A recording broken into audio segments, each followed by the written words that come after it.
Welcome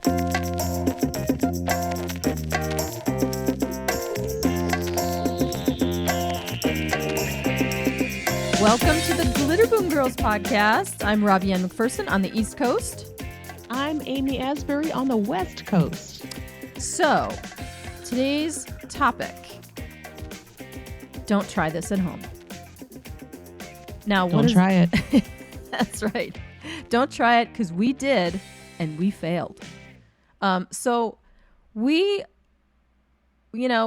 kids of TV, right? I always say I was raised by a pack of wild TVs. And I learned a lot of morality from television shows, and I learned a lot of how-tos from television shows that I probably shouldn't have learned. Right, Aim? I learned a lot of how not tos. Yes. Yeah, maybe that should be the title. How not to. So I'll start things off with another like Robbie disaster story. But when I was in my early teens, I was a bit of an awkward teenager, and I was always trying to lose 10 pounds. Like it was always 10 pounds. I got to lose 10 pounds, like 10 pounds to me was the holy grail of everything. If I just lost 10 pounds, so-and-so would fall in love with me and like me. I would look like the girls in the fashion magazines. I would suddenly be smarter, respected. My parents would love me more. 10 pounds was like the whole thing. And I remember watching these TV shows, and there was always a show in the 70s, usually one episode of any given sitcom where somebody in the episode was taking diet pills. And I have memories of like One Day at a Time, where like Barbara was on diet pills. Maybe it was Barbara. Or shows like that where somebody... Facts of Life probably had one of those in there. Oh, for sure. For sure. Yeah. Yeah. And it was always like they would start taking, some unnamed, mysterious quote unquote diet pill. Sometimes they got them from like a shady kid by the locker or dealer. Sometimes they got them for a prescription. But back in the day, there was a pill on the market called Dexatrim. And, yeah. Right? It had those little balls inside. It's like the classic capsule. Right. Classic And it was capsule. it was Dexedrine, basically. Just caffeine, Valley of the Dolls, girl. Totally. My beautiful dolls. And you could buy them at the drugstore, Oh, yeah. And I did many times, by the way. Right. Yeah. But the problem with Dexatrim was, at least for me, I would take it and it wouldn't give me clear-headed energy. It would just make me like shaky and kind of manic, and like my eyeballs are going side to side, and it didn't really kill my appetite. So it made me into such a bitch. I was a major bitch, and it did kill my appetite. Totally. Oh, see, now if it killed my appetite, it might have made it worth it, but it did not work on my appetite. I ate just as much. In fact, I probably ate more because I was speeding around. And second, it did it. It made my moods crazy, and I think there's probably like divorces that happened because of Dexatrim back in the day. But it did not end well. And I sort of lived out the stories of, of whoever on Facts of Life, or I feel like there was also a Different Strokes episode where where she... Kimberly, that's how I learned how to do bulimia, was from Different Strokes. That's how smart I was. Oh God. Yeah. Bulimia. Yeah. That's another one. That's a very serious condition, right? Well, Kimberly came down in this swimsuit and she was all tan and they were like, wow, you look so great. And then they showed her at night where she, and I'll never forget, she scooped the peanut butter out with her fingers, like 3 or 4 fingers, and she like ate it all crazy like a wolf. And I was like, oh. So it was like a binge purge cycle. She binged and purged, and I thought, oh, I could do that. Yeah. What I mean? So I did, and I got everybody's whistling at me on the street. It was like, oh shit, that worked. It was awful. Yeah. We definitely, listen, if you are hearing this and you suffer from bulimia, or anorexia, or you don't even like your Bernie. body, like get help, please. Like there's so much help out there. Watch YouTube videos on body acceptance and read books about it. And if you can get to a counselor, definitely get professional help, because Amy and I have both been through an eating disorder at one time, and it's no joke, man. It's It's no no joke, and joke. I'll be honest, you know, happy side of the story, yeah, I looked great, but guess what, guys? After 11 years and you're well, I'm not going to tell you what starts happening if you continue that for 11 years, but it's like one of the horror movies we've talked about. It's really, really, really bad, and it really destroyed my body, actually. So I'm not really laughing at it. I'm laughing that the TV show taught it to me. That's what I'm laughing at. But yes, Right.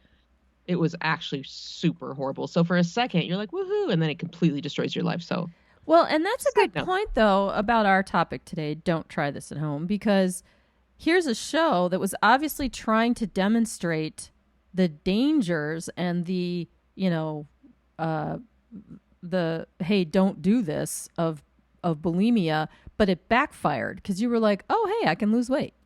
Like when you're a kid and you're absorbing these things, um, and you think, oh well, I'll just do it for a little while, and or like with me, every single thing I tried just to lose that 10 pounds, and and let me tell you, I never lost it until I was much older and in my 20s and discovered like what you put in your mouth definitely affects your weight, and you can have food intolerances, and there's a difference between eating 5 candy bars or eating a salad. Like it's all about fuel and health and all that kind of stuff, and everybody knows all that, right? But when you're that young, you're just thinking, oh, okay, well, so if I just take this quote unquote diet pill, or you know and I was like 13, I would say. yeah. 13, 14, 15. And that's not a kid, How old were you? Well, no, I disagree, because I think when you're 13, 14, you have certain adult thought processes and stuff, but your frontal lobe is nowhere near done cooking, and developing, and you you don't have the ability to make these like life decisions properly. So you're watching TV and you're like, "Oh, seems like a good idea." But maybe as an adult in your 20s or whatever, you'd look at it and be like, "Yeah, probably not. I'll skip it."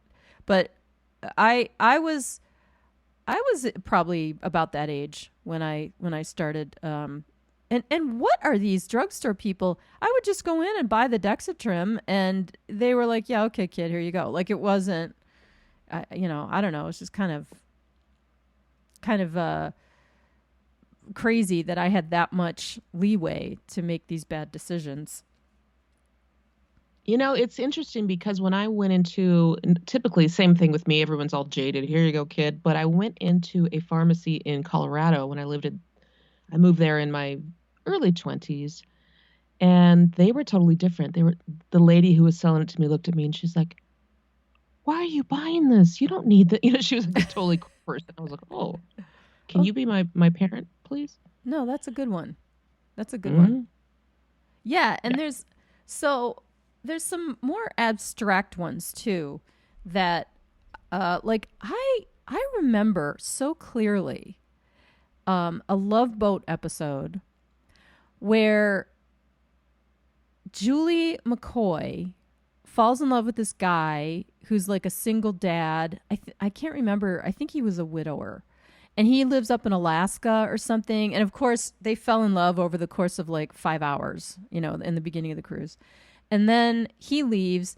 And if I recall, it was a two-parter where she says to him, gee, I can't give up my job and my life and all this.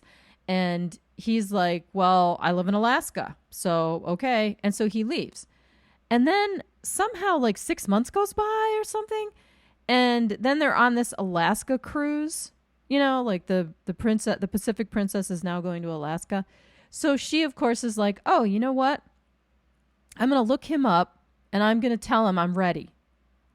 But she looks him up, and apparently they had never spoken, or she failed to give him a heads up phone call or whatever, because she shows up and he's got some other chick there. Like, that's it, right? So I remember being really scarred by that. And I honestly think that that episode and the horrible disappointment and sorrow that, on Julie McCoy's face when the guy's like, hey, man, you said no, so I found this other chick. I think that really affected me in my early 20s because I learned from that. And that I was probably 10 or so when that episode was on. I learned that if you choose yourself and you choose your own goals and aspirations over giving up everything for a man, that you will regret it. Oh my gosh, that's deep. Right?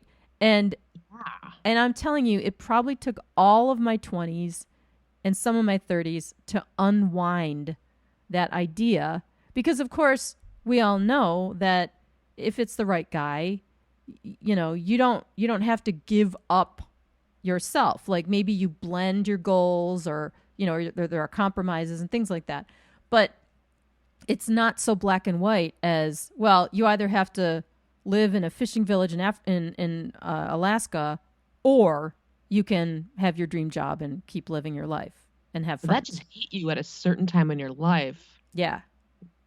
That was a Wow. big don't try this at home. I don't want to suddenly wake up one day and have to take a cruise to Alaska and go to this fishing village and then find out that I missed my chance. Like Wow. like it really impacted me. Yeah. Oh my gosh. Have you seen any movies or shows where it like implanted some seed about, you know, living and philosophy of life, that and you had to like unravel that as in reality? Well, we all know from past episodes that I took MTV videos far too seriously, to the point where I was walking around my high school in 4-inch heels with a cigarette hanging out of my mouth, my leather jacket draped over my arm, and thinking that there's a wind machine on me at all times, and slow mo walking to AC/DC Back in Black. Okay, But you know what? clearly There kind of was. there kind of was, but clearly, I'm walking through the school and I'm like, wait a second, this is the needle kind of scratched the record, like, wait, this isn't what it's supposed to be like. So I was very theatrical, and I took all of that music video thing far too seriously. Like, this is what it should look like. Um, so that was foolish, but I was insistent. This is what the world is like. And also, and I've said this before, the 80s bitches, Joan Right. Collins on Dynasty, all of these kind of villainesses. I took to those people, and I was kind of like, I wanted to slap people. I thought that was more of a normal occurrence in life. Like, you slap someone across the face. Right. I've Definitely slapped do many not try people. this I've at home. thrown many drinks in people's faces, stuff like that. I've done like that kind of thing far more often. Like, well, this is a normal occurrence for a Wednesday, so, or I'm going to completely, I guess things that are not normal occurrences I would see on TV that are for ratings, and then just try them out in the valley on a Thursday, and they didn't always go over very well. Let's just say Okay, so that. well, let's break this down a little bit, okay? Because Okay. once again, you're describing something in your early teens, mid-teens, and what was the process um, when you realized, oh, this is like TV, okay? This is not real. This is It not a never happened. blueprint. Yeah, this is not a That blueprint never for life. happened. It never got that message. It's still going on today. Just kidding. No. Okay, we know that's not true. But like, No. okay, let's just take something simple Okay. like the MTV Vixen style that you I thought was appropriated, right? appropriate. 10th grade. Yeah. So at some point, you had to kind of realize, like, oh, you know what? This Ooh. is not MTV. Like, real life is not MTV. Okay. I did realize it, and I'll tell you when. All jokes aside, after a couple of months of me walking around like that, how much? Like, how much? How much? There was a rumor went around that I was an escort, all this crazy stuff. Oh God. And I was Okay. like, wait, what? I'm still a virgin. Yeah. So I was like, I hadn't even kissed, I looked a lot more experienced and a lot more, you know, everyone thought I was a narc. That person's too old to be in high school. Like 21 Jump Street. Uh-huh. And so I got called a narc, escort. People somebody, I think I told you guys this, dropped condoms at my feet in front of the whole school on the quad. You dropped these and everyone laughed. And I was like, "Oh, they think I'm a huge whore." And no shame for sex positive folk, but I was like, "Oh, I'm giving off that message. It's not Well, yeah, you were a minor. fashionable." You were not an adult. Like we're not I was talking like about adult 15, you choices here. guys. I Yeah, was we're talking 15, about 14, 15. minors. Yeah, and I thought, oh, they think I'm selling my body. Like, oh shit. So I didn't have any clothes. So then I had to take to wearing like giant t-shirts and covering my body. And I had to really, really like rethink my whole wardrobe, which I Mm-hmm. couldn't go get a new wardrobe, guys. So all that leopard skin, I was like, oh shoot, I can't wear this. You know what I mean? So I did get the memo eventually. Um, but yeah, don't try this at home. I tried anything that looked interesting and fun, I wanted to do it. So it was always, definitely the diet pills. And a lot of things just inspired me as a younger kid. Like, you watch a movie like The Goonies, and I Mm-hmm. remember that was not in your age group. That wasn't one of your things, but a lot of us 80s kids watched The Goonies where these kids found a treasure. They went on a search for a treasure. So I was always digging up things in my backyard or trying to bury things and then redig them back up.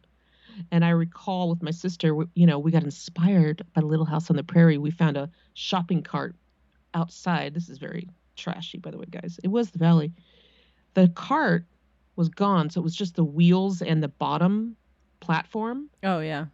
So don't think your girl didn't find a box and put it on there and say, okay, here is the wagon.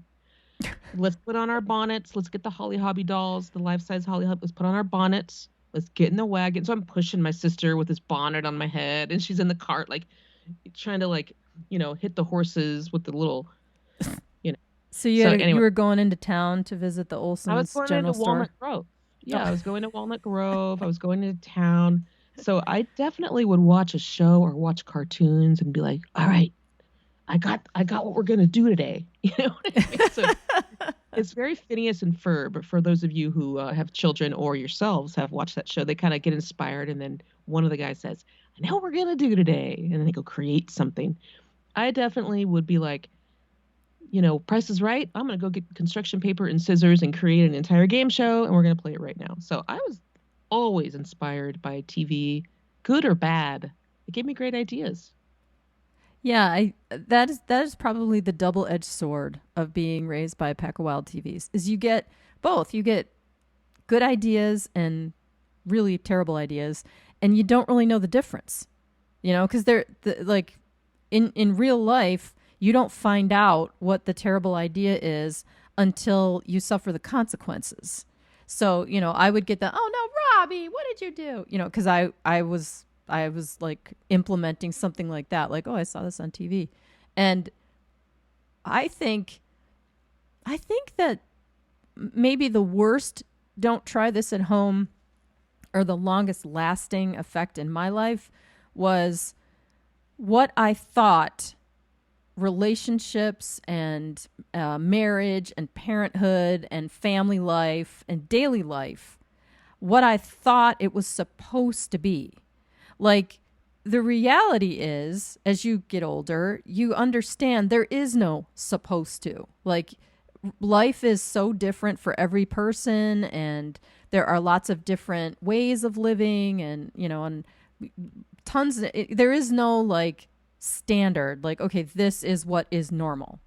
And when you're a little kid and you're seeing, the Brady Bunch or these sitcoms where everybody gets in trouble, but they sit down and they talk it over and then they resolve it and it's okay.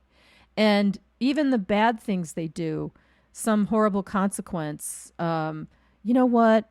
We're going to resolve it, and in 29 minutes, we're going to be back to level zero. And you I think it took me, like I said before, it took me probably until my late 20s or mid 30s even to just kind of understand, like, oh, okay, some things are permanent, some things are never going to happen, some things, you just have to learn to live in what is.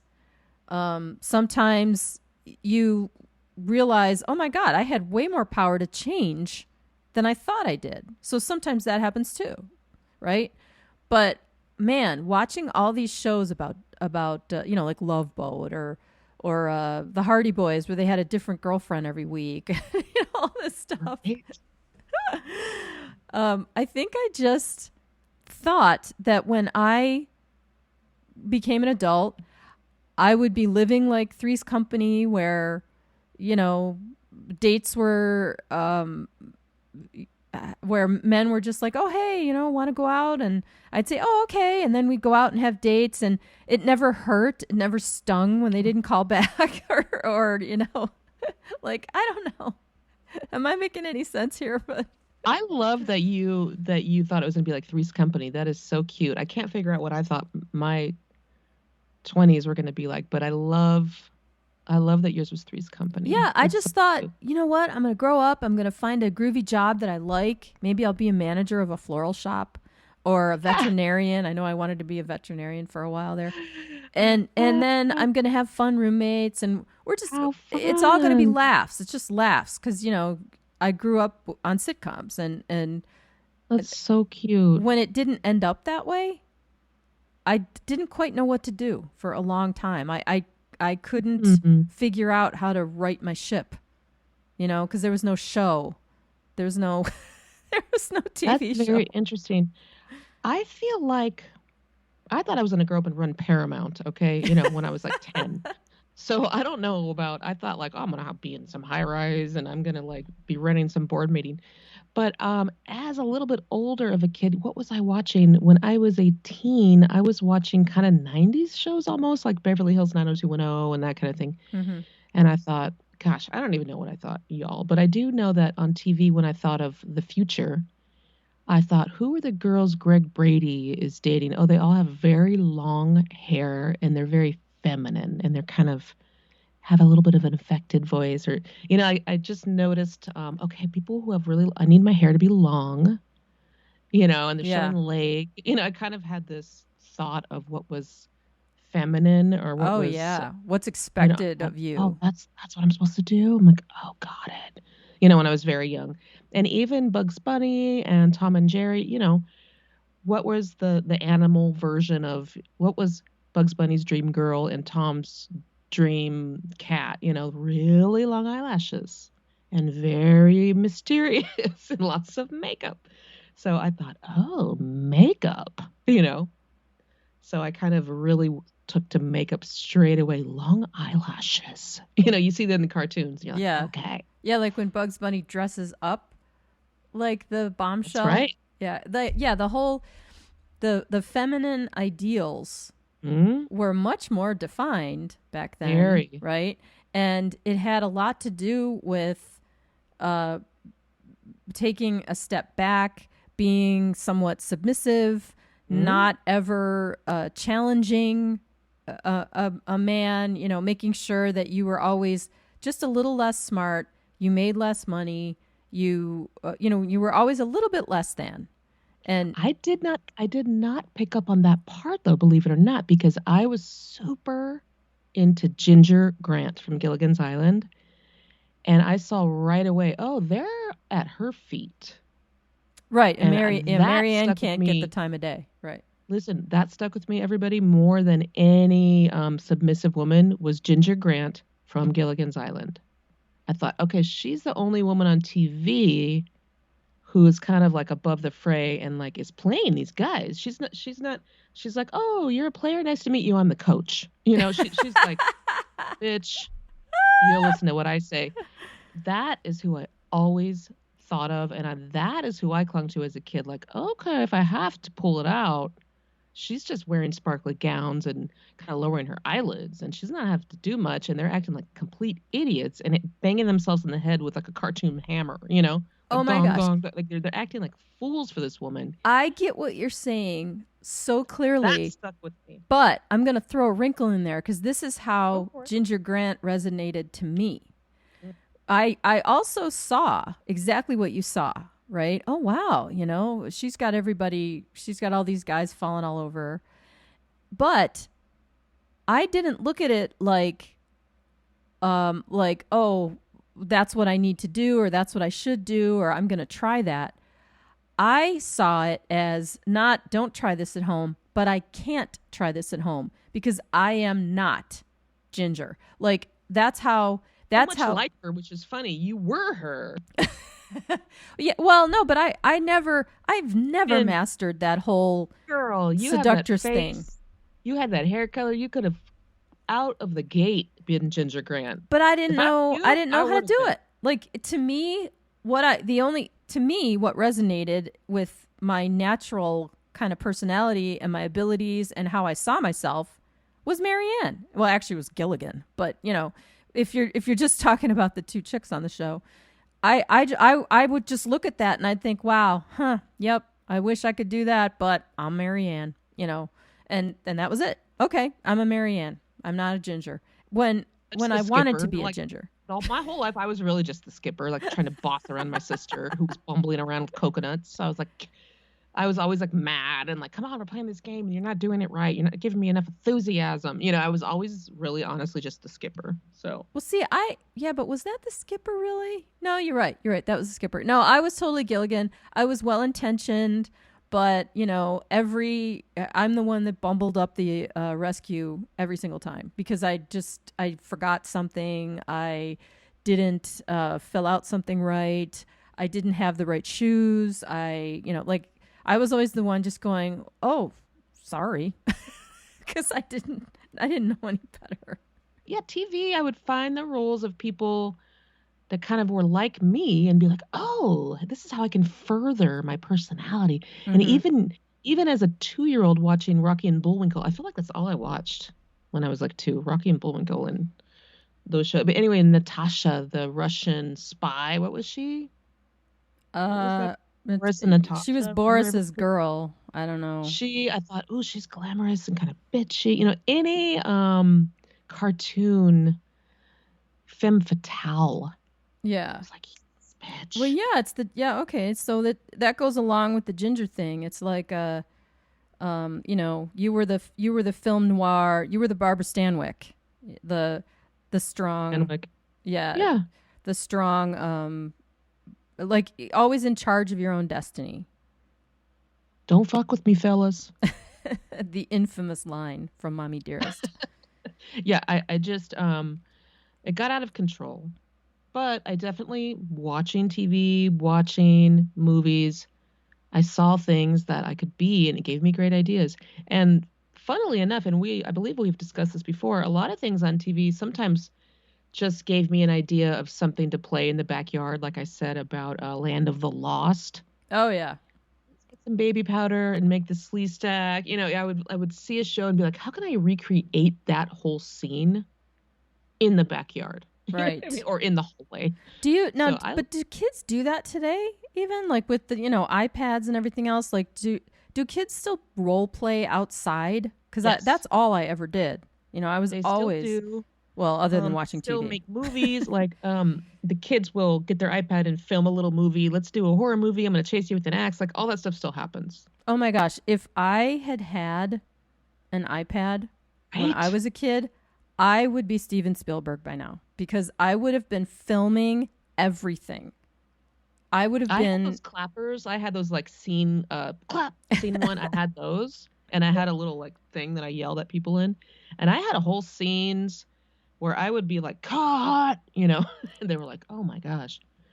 But yeah, I would have been with you and we would have created an empire, girl. right. Yeah.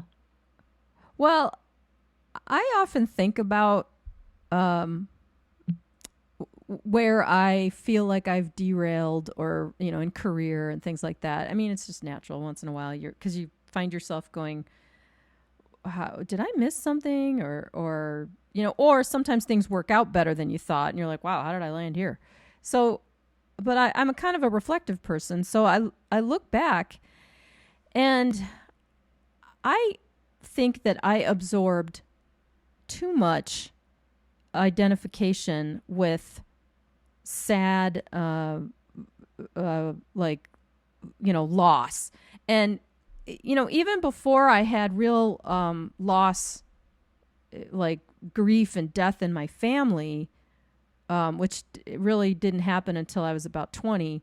But, my parents divorced and all that, and that was terribly traumatic, the way it all went down. I remember watching um, Ordinary People, and I identified with Conrad, the Timothy Hutton part, so much. I felt misunderstood. I felt sad all the time. And I was probably actually suffering from some kind of clinical depression as a kid, but I felt like my parents were detached from me. I felt like nobody understood how I felt. I didn't have anybody to talk to. There was no Judd Hirsch, around to like sit me down and tough love me out of the situation. And I could probably sit here and come up with a million of those kinds of movies where I thought, oh, okay, I recognize myself in this movie. This is my life. I guess this is where I'm at. Sort of similar to the Marianne Ginger thing. I didn't look at it like, oh, you know what? I could emulate that and change things and pull myself out of it. Instead, I was like, oh, that's my avatar. That's it right there. And the only things that inspired me emotionally were super fantastical things like Xanadu, or something that you cannot recreate, right? I mean, there is no Xanadu. I'm not going to roller skate through a brick wall, but I would get lost in those things because I would think, wow, my reality is Ordinary People, but my fantasy is Xanadu. So I'm just going to keep watching Xanadu, and I'm going to keep listening to music that takes me outside of my life. And as an adult, of course, I thank God figured out that you are in control of your destiny, for the most part, and you can use things as a blueprint, and you can find inspirational books or people like, oh my gosh, Amy, you're a huge inspiration to me because of that and how you are. So I wonder if there, like if you guys are listening and relating to this, where you weren't quite able to latch on to TV, movies, music as a blueprint or a door or a ladder, I guess is the word I'm looking for, to get out of your situation. You just kind of went, oh, okay, well, that's my movie. I'm Ordinary People, as opposed to, because Xanadu's impossible, so I guess I'm Ordinary People. Like, that's kind of how, I don't know. Does any of that make sense? Well, you wonder, and this is a nature versus nurture thing, is something inside of you say, oh, hell no. Because I feel like in my head, I hear, oh, hell no, quite a bit. Like even, people, my parents kind of told me, you're bossy. People don't like that. People don't like you. People don't like you. I don't like you. I heard a lot of that. So I got mixed messages to where when that became louder than my inspirations on TV, it turned into, oh, I'm just a bad person. I'm actually a monster.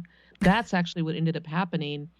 And I just felt this awful shame. And I even wrote like, I'm sorry letters to every single parent who I grew up with, because I thought, wow, they must have really hated me. And they were like, huh? Like, I don't remember that, But my mother was kind of like, she had the opposite personality, and my personality she didn't like people like me, and that's okay. Mm-hmm. I guess. But she was very intimidated by people with my personality type. And your mother is your mirror. The way she's looking at you is the mirror. Well, she doesn't like me, so Right. it didn't just go great from then on. When I hit 12, 13, 14 and realized, oh, I'm not likable. Oh shit, what am I going to do? So it really, the TV and the things you see to a certain point will work. But then in real life, how does that all play out? Do people actually respond to it well? Right.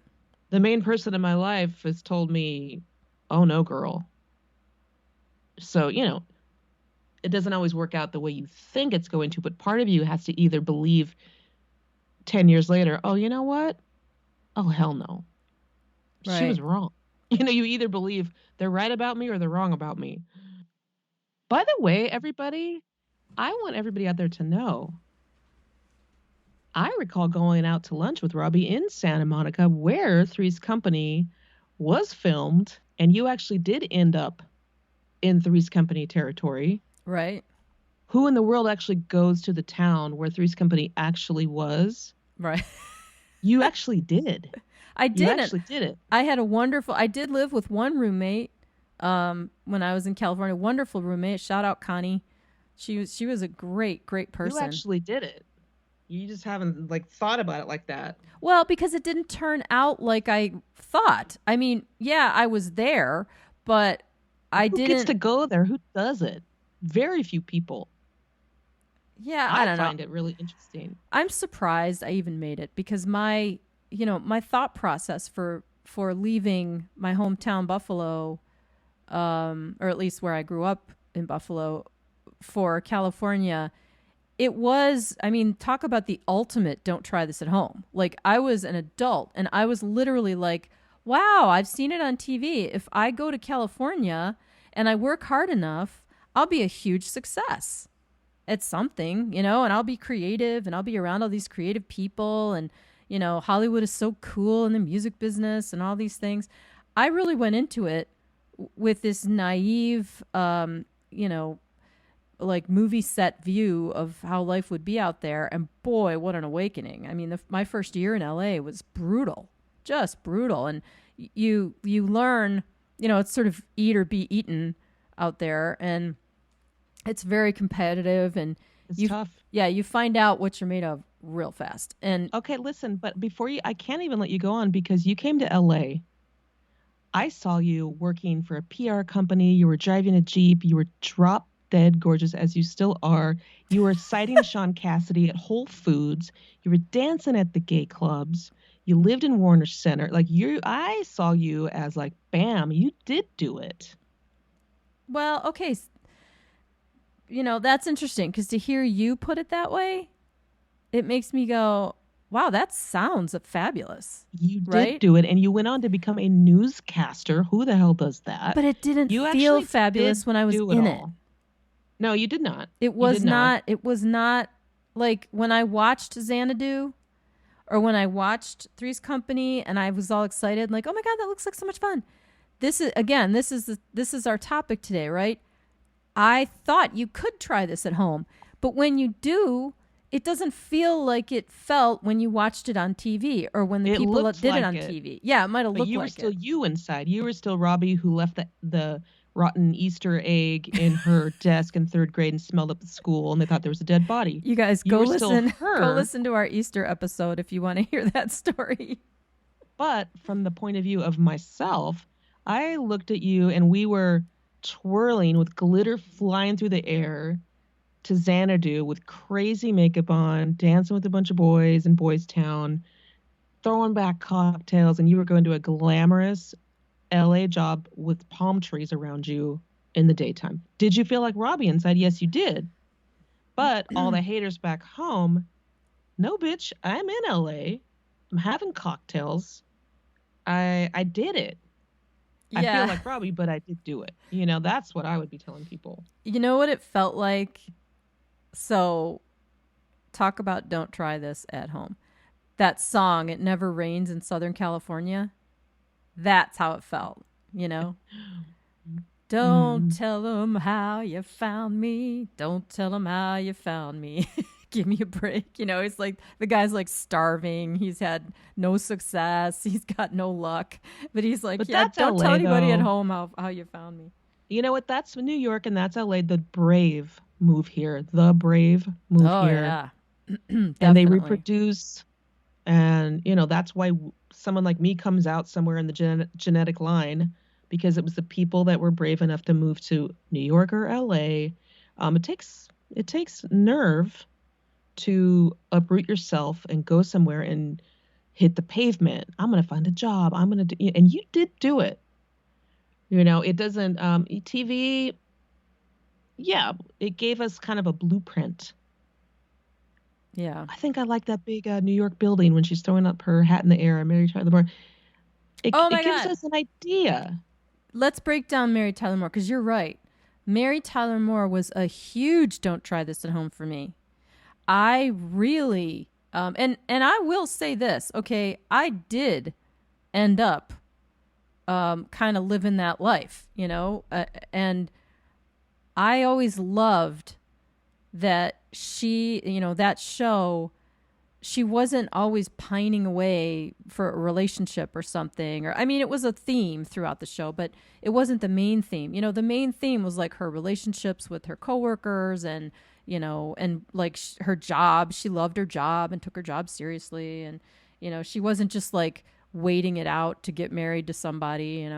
And that, I do look at that and I see the value in um, being inspired by shows and all that, because I don't think if I hadn't seen her as some kind of role model, right? I don't know that I would have thought that that kind of life was possible, or even gone for it. So maybe, maybe that's part of it too. It's like you you are exposed to options that maybe weren't in your life, right? What do you think? So true. And that's why whenever somebody says, "Oh, TV's bad for you," I think TV's wonderful for you. I think if you're stuck in an apartment building somewhere as a kid and you get to see Sesame Street and it shows you all these factories and different countries and look at all of the windows we have seen because of television and film. We've seen different cities, different countries, different blueprints, as you said, Mm-hmm. to different worlds. Yeah, different cultures and things that we might not see in front of us because of our geographic location or our upbringing or whatever. Yeah, Which is and why I found it absolutely wonderful for different scenarios other than the one I was in. Oh, okay, look at that. Oh, look at that. I think it was wonderful that you were raised by a pack of wild TVs. well, you know what? It it is what it is, and I I must have had some kind um of inner strength, because I feel like I did eventually figure out the balance between art as inspiration or helping you heal and all that, and comparing. Because you know what? Today's don't try this at home for the generations now is Instagram, right? Like looking at Instagram, people carefully curate these images to create an overall persona, So true. right? Yep. And most of it is a lie. But people, I find myself, and I know this, like I'm aware, I can spot a Photoshop, I can spot the filters, I use them. But when you look at something, you might get that twinge if it hits you in an insecure place or something, and you see somebody like climbing, standing with their backpack and their hiking boots on the top of some vista, and I'm like sitting there on my couch, it's 2 o'clock in the afternoon on a Sunday and I'm still in my pajamas. I'm like, oh, I failed at life because I'm not that Oh girl. gosh. Uh-huh.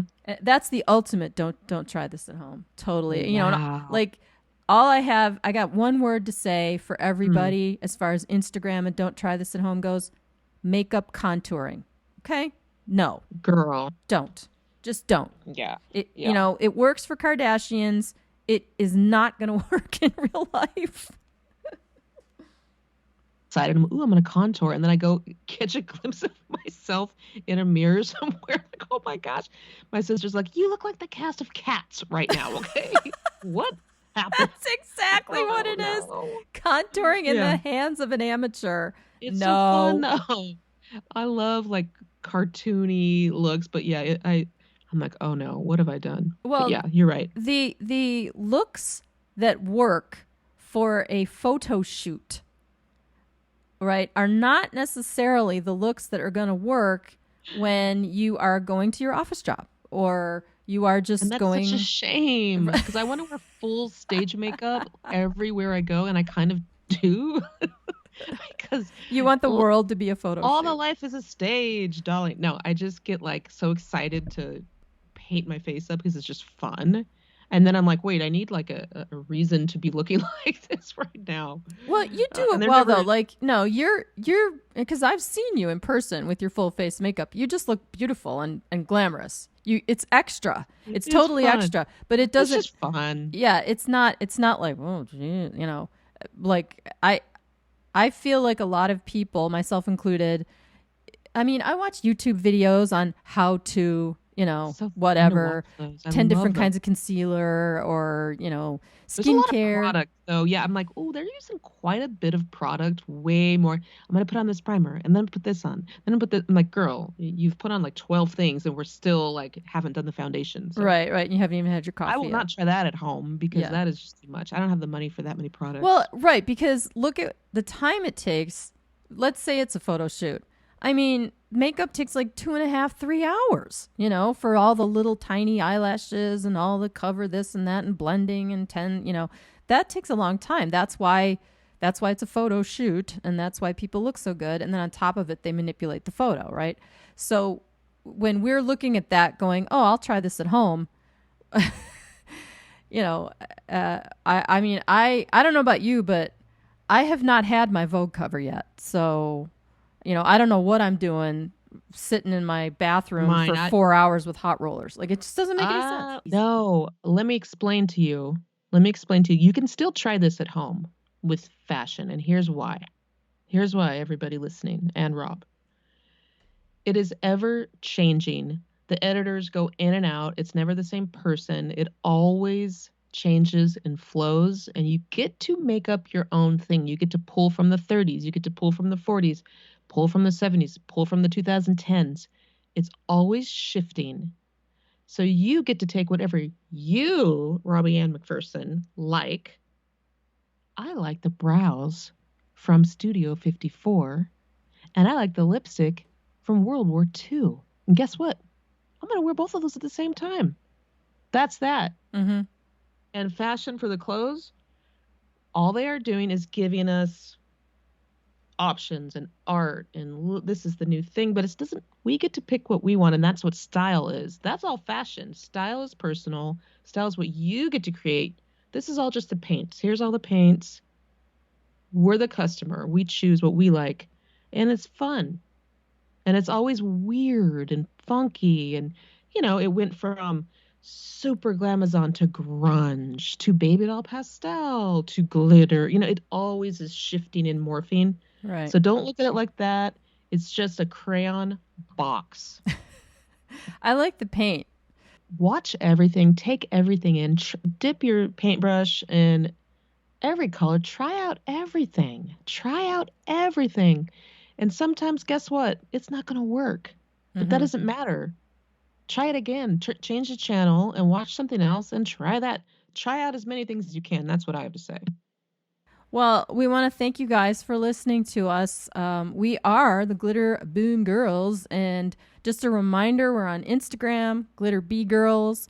We're on Twitter, Glitter Bee Girls. And we have a website, Glitter Boom For Girls. the people who still look at websites.